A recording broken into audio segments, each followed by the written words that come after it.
और समाजवादियों ने कहा कि हम सब मिलकर के 22 में 351 सीटें जीतेंगे। कई लोग सवाल पूछते हैं कि 351 क्यों? 351 इसलिए कि फ्लाइट में मैं जा रहा था दिल्ली, और फ्लाइट में एक हमें मिले, मेरे सीट के बगल में आकर के बैठ गए। उन्होंने पहले तो मुझे देखा, और जैसे ही उन्होंने मुझे देखा तो मैंने उन्हें प्रणाम कर लिया। उसके बाद उन्होंने कहा कि बेटा ऐसा करो, हाथ आगे करो।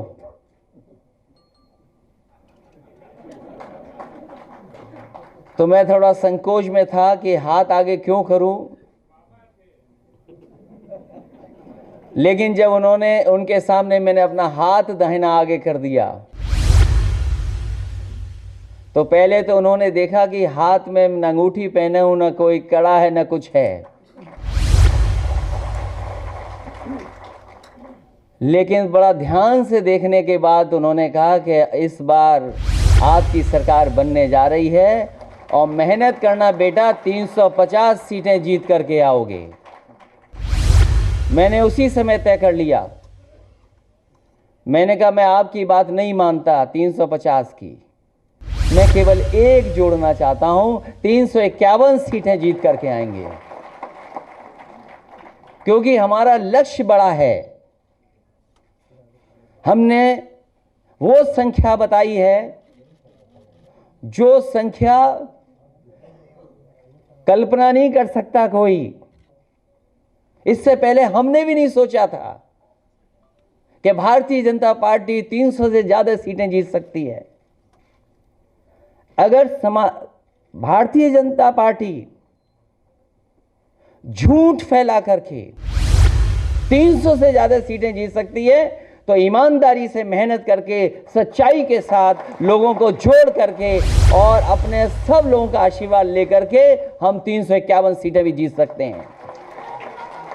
इसलिए जो उनका नारा है, सबका साथ, सबका विकास, सबका विश्वास, उसमें एक ही चीज जोड़ दो, वो फर्जी है। हमारा आपका नारा असली होगा, इसीलिए मंच पर इतने लोग बैठे हैं। हम इन सबको जोड़ करके 351 सीटें जीतने के लिए लक्ष्य बना करके चल रहे हैं, और जीता जाएगा, क्योंकि 22 में चलेगी बाइसिकल।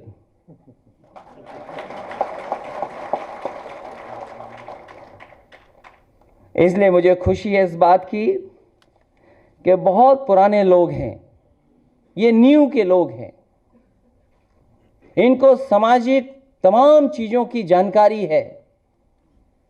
इन्होंने अन्याय का सामना किया है, समय समय पर दुख दर्द को देखा है। जो हमारे भारतवर्ष की तमाम जो चीजें हैं, जो जाल बुने गए हैं, जाल बुने हुए हैं, उनसे निकल करके आए हैं। इसलिए जब ये साथ चलेंगे तो हम लोगों को भी कोई जाल फंसा नहीं पाएगा, हम लोग भी आगे बढ़ जाएंगे।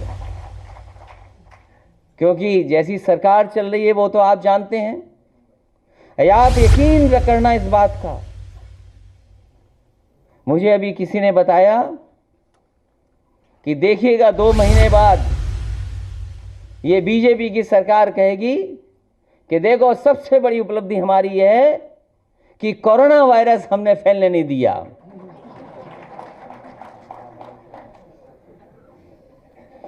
ये उपलब्धि बताएंगे अपनी। इसलिए बहुत से लोगों ने कहा कि अब भीड़ इकट्ठा मत करिए, कार्यक्रम मत करिए। लेकिन मैं धन्यवाद पत्रकार साथियों को दे रहा हूं कि हमारे कार्यालय में आए, यहां कोई कोरोना वायरस नहीं होने वाला है। जहां तक उपलब्धियों का सवाल है, शिक्षा के क्षेत्र में, गुणवत्ता की शिक्षा के क्षेत्र में भारतीय जनता पार्टी की सरकार के सबसे पीछे नजर आ रही है। स्वास्थ्य सुविधाओं के क्षेत्र में भी पीछे है। मिड डे मील में इतना भ्रष्टाचार कभी नहीं हुआ होगा जितना भारतीय जनता पार्टी की सरकार में हुआ है। कब पानी से दूध बना दें, कब हल्दी मिला के दाल बना दें, और कब आपको नमक रोटी के सहारे छोड़ दें।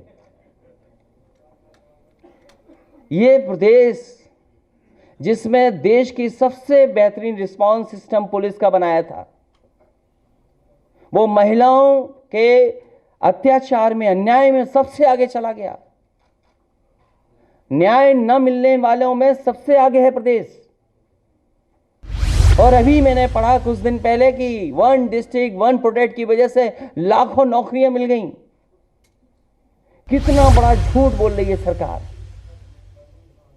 और वही काम जो आपके हमारे थे वो अपने बनाए जा रहे हैं। मुझे बताया गया कि दिवाली तक पूर्वांचल एक्सप्रेसवे चालू हो जाएगा।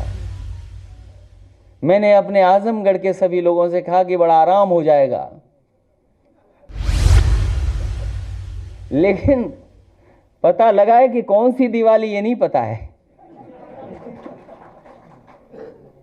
बनेगा, लेकिन किस दिवाली तक बनेगा ये नहीं बताया।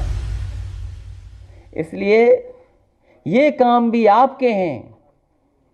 और जो समाजवाद से घबराता है, जो समाज से डरता है, वो ऐसा इंसान होगा जो मानवता को नहीं पसंद करता। और समाजवाद की नई परिभाषा दे रहे हैं। सुना है, समाजवाद की नई परिभाषा दी जा रही है, क्योंकि वो संविधान से नाराज हैं, संविधान को नहीं पसंद करते। और याद रखना, जितने लोग बैठे हैं, हमें और आपको अधिकार और सम्मान कोई दे रहा है तो वो संविधान दे रहा है। और जो अधिकार सम्मान जहां से मिलते हैं उसके ऊपर हमला कर रहे हैं ये लोग। ये भारतीय जनता पार्टी के वो लोग हैं जो संविधान को नहीं मानते, संविधान की परवाह नहीं करते। उनका लक्ष्य कुछ और है, उनकी स्ट्रेटजी कुछ और है। इसलिए हमें उम्मीद है कि जिस तरीके से समाजवादी पार्टी ने और सभी हमारे साथियों ने जोड़ने का काम किया है, और आज जो आप बड़ी संख्या में आए हैं, इसी तरीके से लगातार समाजवादी पार्टी के लोग जोड़ेंगे, लोगों के बीच जाएंगे। और हम एक भरोसा दिलाते हैं कि समाजवादी पार्टी की जब भी सरकार बनी है, उत्तर प्रदेश को और समाज को विकास और खुशहाली के रास्ते पर लेकर के गए हैं।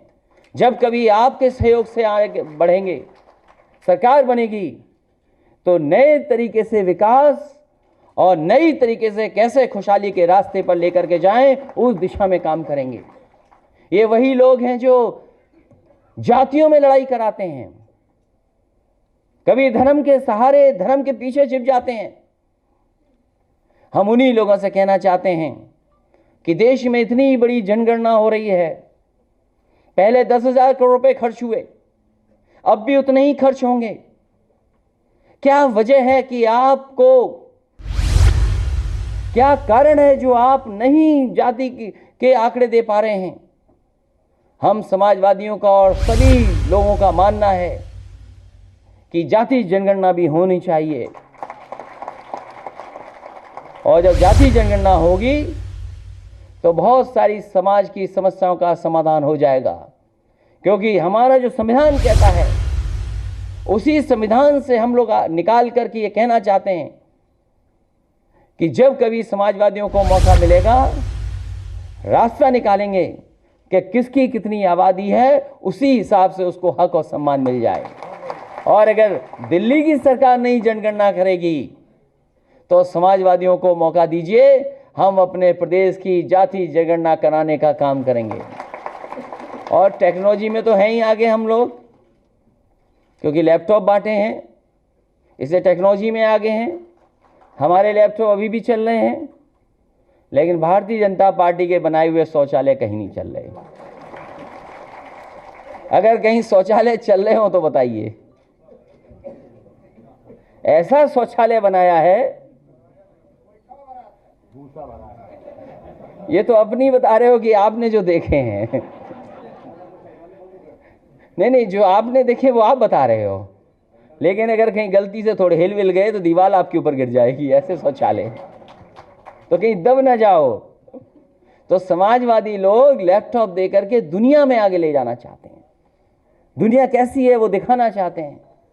वहीं भारतीय जनता पार्टी के लोग आपको शौचालय की तरफ खींच रहे हैं।